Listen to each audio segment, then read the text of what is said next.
So నగరం నడిబొడ్డున ఉన్న దుర్గం చెరువు తీగల వంతెన హైదరాబాద్కి ఐకాన్గా మారిపోయింది. ఒకప్పుడు 100 ఎకరాల విస్తీర్ణంలో ఈ దుర్గం చెరువు ఉండేది. ప్రస్తుతం అది కాస్త 84 ఎకరాలకు పరిమితం అయిపోయింది. దాదాపు 16 ఎకరాలకు పైగానే కబ్జాకు గురైంది.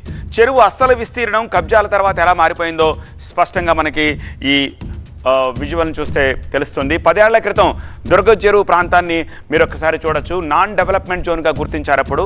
అయితే దానికి సంబంధించి ఎలాంటి ఆదేశాలు ఇవ్వకపోవడంతో క్రమేణంగా ఆ విస్తీర్ణం తగ్గిపోతూ వచ్చింది.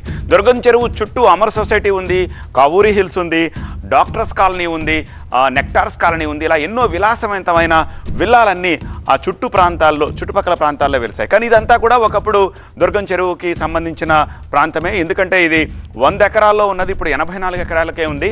16 ఎకరాలు ఇలా కబ్జాకు గురై కట్టారు. కానీ ఈ వాటా చట్టం రావడానికి ముందే ఇక్కడ లేఅవుట్లు వేశారు. విన్నారు కదా సీఎం సోదరుడు ఏమంటున్నారు, నాకు తెలియదు, ఈవెందో తెలియకపోయినా సరే ఒకవేళ ఇది FTLలో ఉంది అంటే, బఫర్ జోన్లో ఉంది అంటే కూల్చాలంటే కూల్చేసేయండి అంటున్నారు.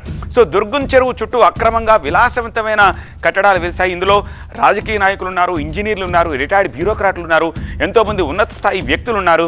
సో ఆక్రమణకు గురైన ప్రాంతాల్లో నివాసాలు ఏర్పాటు చేసుకున్నారు. వారిలో చాలామందికి అధికారులు తాజాగా ఇప్పుడు నోటీసులు ఇచ్చారు. ఆ నోటీసుల్లో ఏం పేర్కొన్నారు, మీరు FTL పరిధిలో ఉన్నారు, ఆర్ఎల్స్ మీరు బఫర్ జోన్లో ఉన్నారు. సో మీ ఇంటిని మీరే స్వచ్ఛందంగా నెల రోజుల్లోపు కూల్చేసుకోండి, అంటే ఖాళీ చేసేసి కూల్చేయండి, లేదంటే మేము వచ్చి కూలుస్తామని చెప్పేసి ఆ నోటీసులో స్పష్టంగా పేర్కొన్నారు.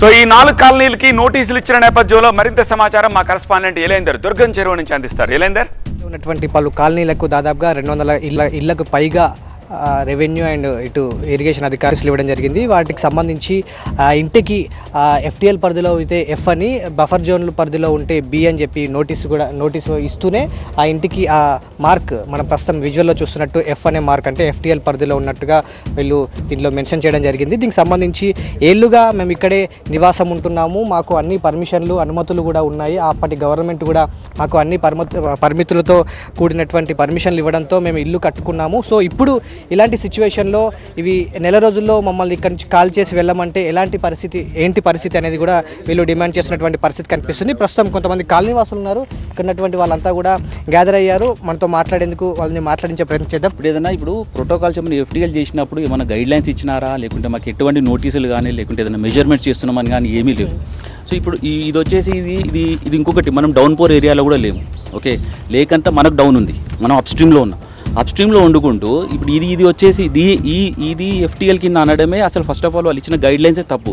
దీనికి ప్రూఫ్గా ఏందనంటే 2018లో 2022లో లాస్ట్ గవర్నమెంట్ ఉన్నప్పుడు వెరీ క్లియర్గా రిపోర్ట్ ఒకటి జనరేట్ చేసింది. GHMC టౌన్ ప్లానింగ్ హెడ్ ఇక్కడ వచ్చేసి ఏంటంటే ఆఫీసర్స్ కమిటీ రిపోర్ట్ అని, ఇది వెరీ క్లియర్గా chief city planar GHMC, joint additional collector Rangareddy, SE irrigation NTD GHMC, director planning HMDA, SE lakes HMDA, వీరి ఆధ్వర్యంలో క్లియర్గా ఏంటంటే రిపోర్ట్ జరిగింది. క్లియర్గా మెంబర్స్ అందరూ వచ్చేసి ఫీల్డ్ విజిట్ చేసి వీళ్ళు క్లియర్గా మనకి ఏం చేశారంటే, ఇది వచ్చేసి దుర్గం చెరువుని వీళ్ళు అనవసరంగా ఇక్కడ ఉన్న రెసిడెన్సీ మనం ఇక్కడ వీళ్ళు పాయింట్స్ కూడా రాశారు. ఏంటంటే ఏ విధంగా అయితే లేక్ సబ్సిక్వెంట్గా డైవర్జన్స్ ఆఫ్ సీవేజెస్ ఎట్లా పెట్టినరు, లేక్ క్లీనింగ్ యాక్టివిటీస్ ఎట్లా నడుస్తున్నాయి, వాకింగ్ ట్రాక్స్, సైక్లింగ్ ట్రాక్స్ ఎలా డెవలప్ చేశారు, దాని తర్వాత కన్స్ట్రక్షన్ ఎంట్రన్స్ ప్లాజాస్ ఎలా చేశారు, మెయిన్ బండ్ ఎట్లా డెవలప్ చేశారు, ఇక్కడ నిమజ్జనం కుంటా అని కూడా ఒకటి పెట్టారు, గణేష్ నిమజ్జనం.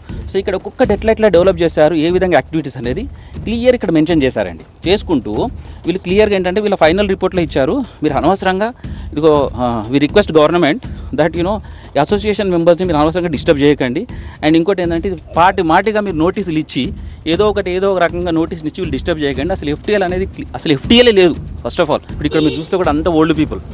ఓకే, ఇక్కడ వచ్చింది కూడా ఏంటంటే 20 ఏళ్ల కింద ఇల్లు కట్టుకున్న వాళ్ళు 20 ఏళ్ల కింద ఇల్లు కట్టుకొని ఇప్పుడు రిటైర్మెంట్కి వచ్చి వాళ్ళు ఉన్న పరిస్థితిలో ఇప్పుడు వచ్చి ఇల్లుకి నోటీస్ ఇస్తాము, ఇల్లు ఏదో కూలగొడతాము అని చెప్పేసి ఇప్పుడు ఏదో కొత్త కమిటీస్ వేసేసి, కొత్త గవర్నమెంట్ చేంజ్ అవుతుంది, కొత్త కమిటీస్ వేసేసి ఏదో చెప్పడంతో అంత కన్ఫ్యూజన్ ఉంది సార్. ఎందుకంటే ఈ లాస్ట్ గవర్నమెంట్లో ఉన్న అంత ప్రముఖులతోనే క్లియరెన్స్ వచ్చింది.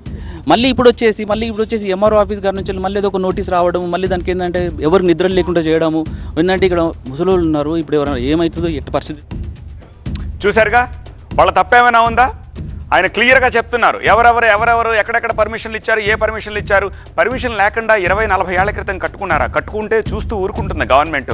పర్మిషన్లు ఇచ్చిన తర్వాతగా కట్టారు, ఇందులో మా తప్పే ఉంది అని అడుగుతున్నారు.